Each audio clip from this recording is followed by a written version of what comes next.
Alright, welcome back to another video recording live replay of Stack vs Stack Nebulous Fleet Command. This time we have a actual full-on Stack vs Stack versus in-house between ex-members of DTSC. You'll see quite a few familiar faces here on both Team 1 and 2. Hopefully they don't die for free like last time I did this. But yeah, this should be a pretty good game on Goldrush. Unlike the last two, this is a 3 neutral map, so there should be quite a lot more dispersed gameplay instead of kind of all bunched up into the middle, like we saw on both Pillars and Yukon. Taking a look around on ANS, we have looks like a pretty decent spread of large concentration of ships going in on the right side towards C. This is rather to be expected. C tends to be a little bit more leaning for ANS, whereas E tends to favor a little bit of OSP just because of the very slight asymmetrical difference here on the map layouts related to the spawn. Meanwhile, OSP, you got, yeah, this is very well dispersed. I can only see exactly what ships are, but we're about to find out. Let's see, dropping in, we have, what is this, two Ocellos? Two Ocellos. With, what is this, Sarissa and Auroras, I think, on the sides?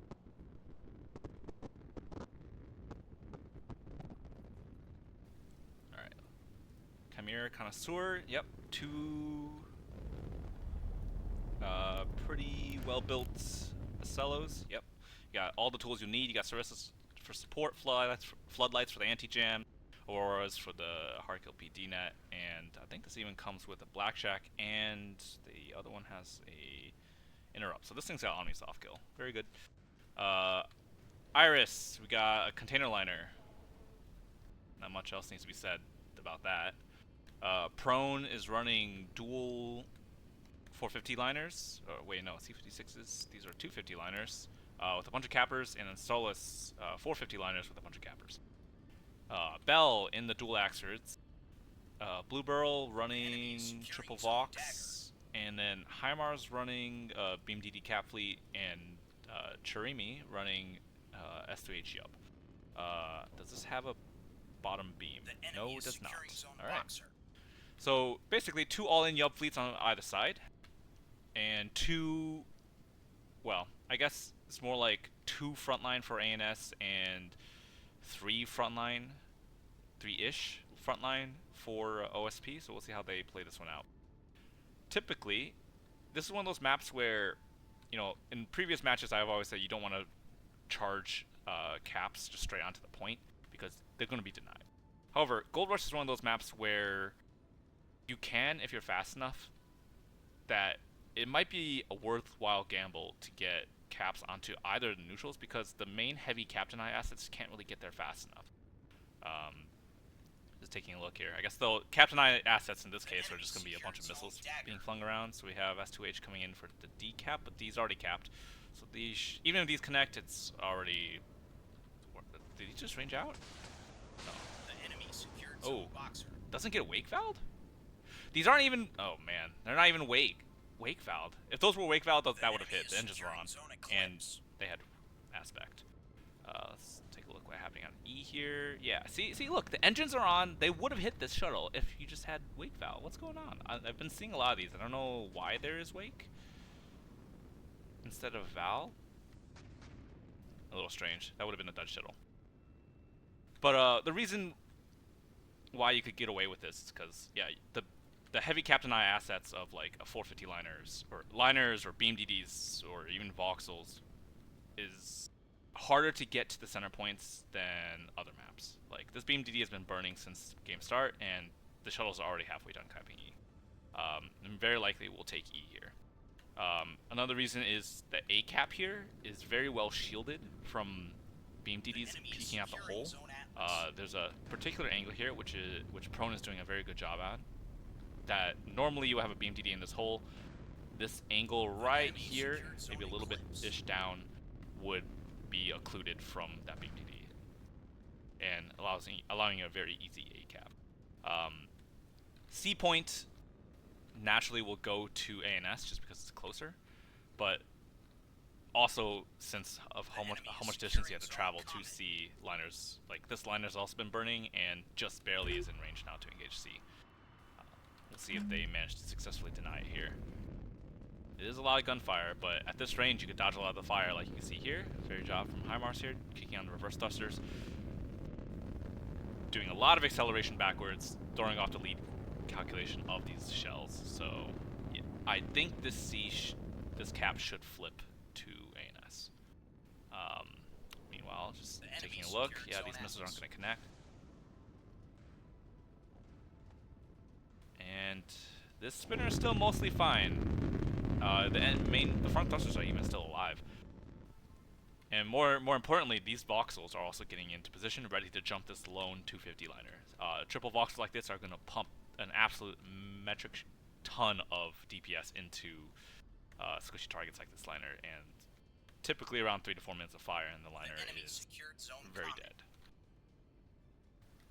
Meanwhile, looks like we got a fanning pattern of fishing boxes. These are rockets, act, so these are going to be fixed act, primary with secondary sear, or extended. I don't think the thermally does anything. Yeah, it's not valved, so it's just going to be basically a wake seeker. And good chaff here. You know, if those were valved, I'm pretty sure those would have gone for the spinner. We're contesting Zone Atlas. Oh, A gets contested. Nice. So it's always fun on this map because A has a potential to have like this Thunderdome between a bunch of cap assets because it's so shielded from all the heavy cap deny assets. At least at the beginning of the game. We're now like almost 100 points into the match. Cap deny assets are now within range, but you know you can get a pretty fun cap duel in the center here.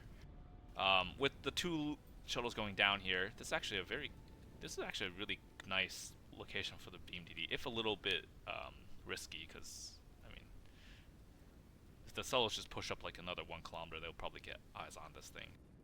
But this is a very nice peak angle because this is away from all the sight line blockers from where beam DDs normally are. Typically, you'll see either a beam DD there or a beam DD in the lower edge, or even like 2 CLs on the bottom left here, shooting up into A.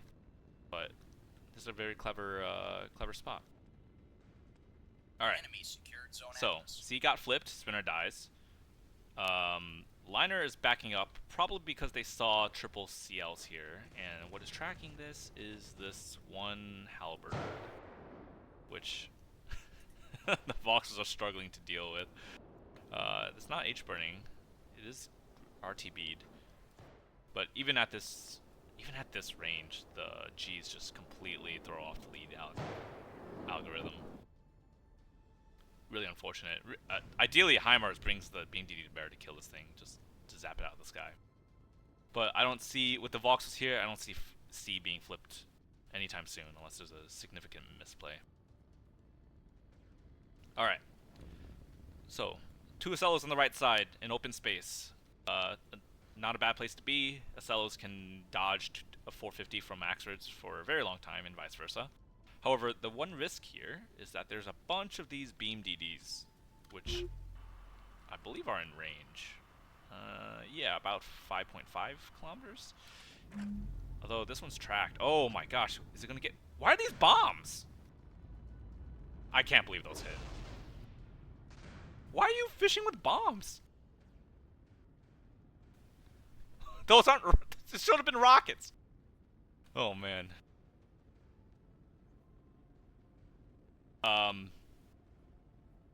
Yeah, that should have been the dead DD. If those were rockets, this DD should have been dead. I didn't catch the exact seekers on this, but if those were act seekers, like, they have a tendency to miss because... Oh. Uh-oh. Chair disconnected. Bell now has this yubber. Unfortunate for her. But let's see, we got S2H coming down onto the liner. It gets most 90% denied. Yeah. By AMMs, very well done. These go after the one shuttle. Didn't pop chaff. Did it have chaff? It did have chaff. Should have popped chaff. But yeah, like I was saying before about the bombs on containers. The act doesn't have the act has a tendency to miss. It doesn't leak correctly unless you only use command. So on moving targets, you will likely just miss a track target, even if the seeker like pings it correctly. It's just like a weird bug with the bombs and the lead prediction. But yeah, like just barely out of LOS here. But yeah, that was an unfortunate getting shot for free here from the 250 liner. If HIMARS had just moved this up, even 100 meters up, they would have kept a lot of this alive. Losing the bullseye hurts a little bit, but mainly losing HP on the beam is the worst part of this trade here. 450 duel happening in space here. Bell is not angled correctly. I think Bell was originally angled to Prone's 250 liner here. I don't think that is what you want to be looking at. I think you want to angle for the 450. The 250, you could present a little bit of broadside and still bounce most of the shots, but the 450 is really going to hurt. Although, you know, you could just dodge at this range. This is almost max range, I think 9 kilometers. Yeah. Oh, someone's hitting.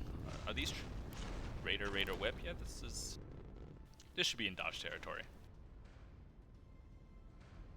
Alright. Blue Barrel feeling very confident moving the voxels forward. Not a bad play, as there really isn't much resistance that they've encountered on this side of the map, but you never know when something might be hiding behind the corner here. Looks like a lot of RPF is being wasted into this decoy container. I wonder if they know that RPF doesn't damage decoys. And you can tell, if you're shooting at the decoy container, when you see this proc with the RPF, but you don't see any of the shells actually fragment onto it. That's a very big tell that this is a decoy. I think they just figured that out. Yeah, they stopped firing. Beam DD engages on the Cello on a very bad track. This is probably frontline, and this is what happens when you lose the bullseye. You don't have a good track onto the Cello, and look at all this damage being spread out instead of actually pouring onto that Cello. It's very unfortunate because this is a pretty good flank. Wait. What? What? How did you just lose a Axford like that? Oh my gosh. Yeah. Unfortunately, I missed that because, you know, I don't expect stuff like that to happen just out of the blue. Oh man, that destroyer is getting crossfired from multiple directions now. This DD's dead. But the beauty of this sort of DD cap fleet is you have 3 more destroyers spread out across the map. Unfortunately, this one's tracked by the halberd, and yeah, it's not going to be able to do much against it. Is HIMARS unmasking to engage this? The liner is definitely within range. I think HIMARS, you just need to go for it. This is your only chance. They just fire the autoloader. This thing is defenseless for the next 20 seconds. There we go. We'll keep a tab on that damage while we watch this missile salvo, see if Bell fails the soft kill check. Oh, these are command. I see. Oh, these are gonna land. Oh, this has an interrupt.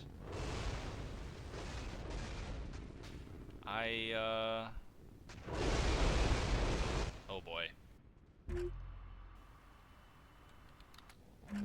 That is not good for ANS's front line. How well did this... Oh man, that really did not do much damage.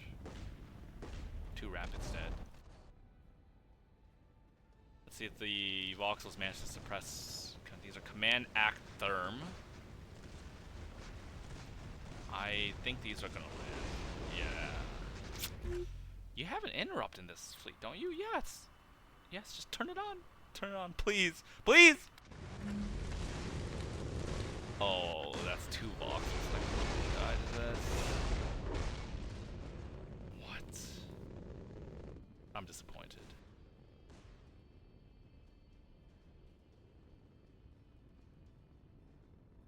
Alright. So, yeah, I don't know if ANS has it. Losing 2 voxels just like that, 1 Axford, or 1.5 Axfords, leaves a single S3H Ax, or I guess mixed hybrid Axford, and a bunch of beam DDs, or 2 beam DDs now, essentially, fighting the entirety of OSP's front line. That was a beam jump scare onto this Ocello, but with no track, like, the damage marks on this just spread all over the place and not actually going to valuables. I mean, I guess you get the boost reactor, but that should have been coring out the center part. Too much of the damage is spread out and too much of it was into the armor. Yeah, these are just command act and then wake slash thermvald. These should be pretty easy to soft kill with a ball and some chaff and reverse course. Oh man. Blue needs to take this off formation. The engines are still on. These will get thermvald. And I think these are just going to die.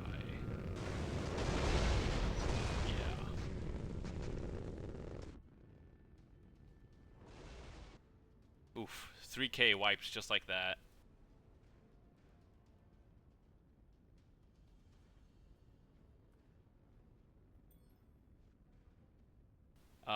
Meanwhile, yeah, not much else is happening on the map. The beam DDs are in entrenched positions, so they're not really great for pushing.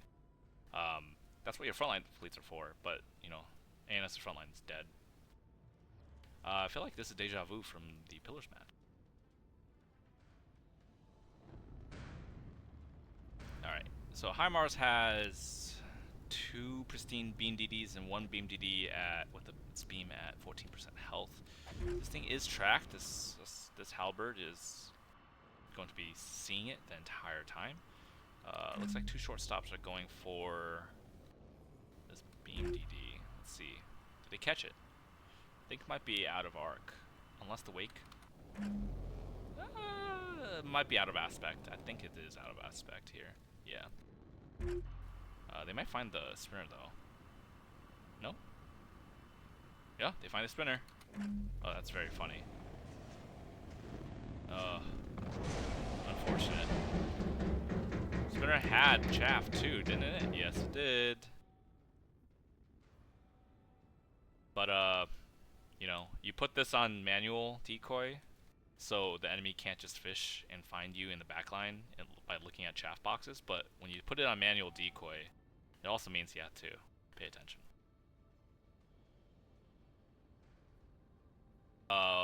Alright, so the frontline fleets dismantled the last bits of the voxels that were crippled already by the CLN, and it looks like, honestly, OSB can just walk onto every cap now. I mean, technically they don't need to, right? They have the 3 cap, but I think they just need to put ANS out of their misery and end this game. This game is very much over.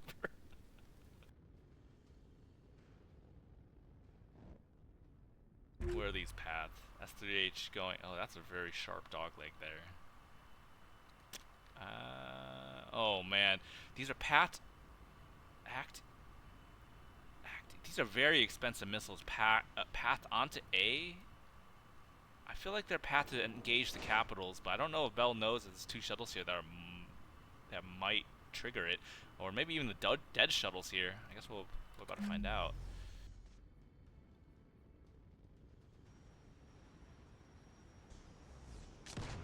Yep, onto the shuttle. The steerable extended has a very, very wide cone. And that's a lot of waste. Oh, they don't even hit. That's a lot of wasted, that's a lot of wasted missiles.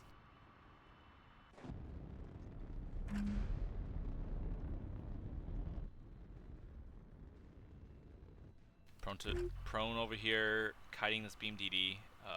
Doing a very good job staying out of that 6-kilometer bracket, I believe. Might be hovering the edge of it. I mean, it's easy to kite when you know exactly where the DD is because you have a halberd seeing it.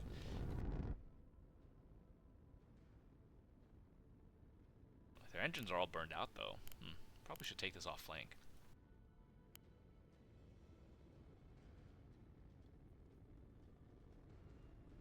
Yeah, I mean, as far as what ANS can do, there's really not much. This Bell's half crippled Axford versus all of OSP. I don't think a single OSP frontline has actually gone down yet.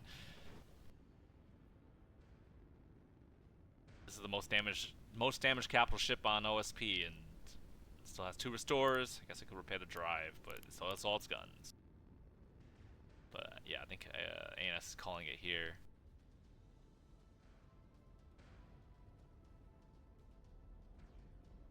Yeah, GG's.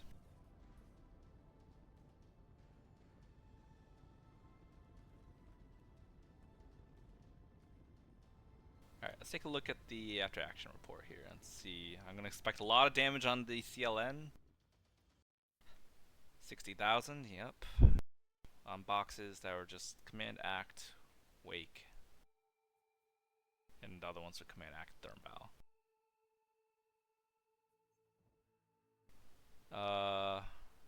Yeah, not much else to be said. The axe just got torn apart. I mean, dead at 10 minutes, dead at 18.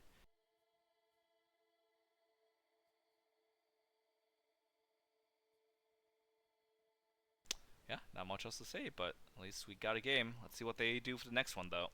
GG's.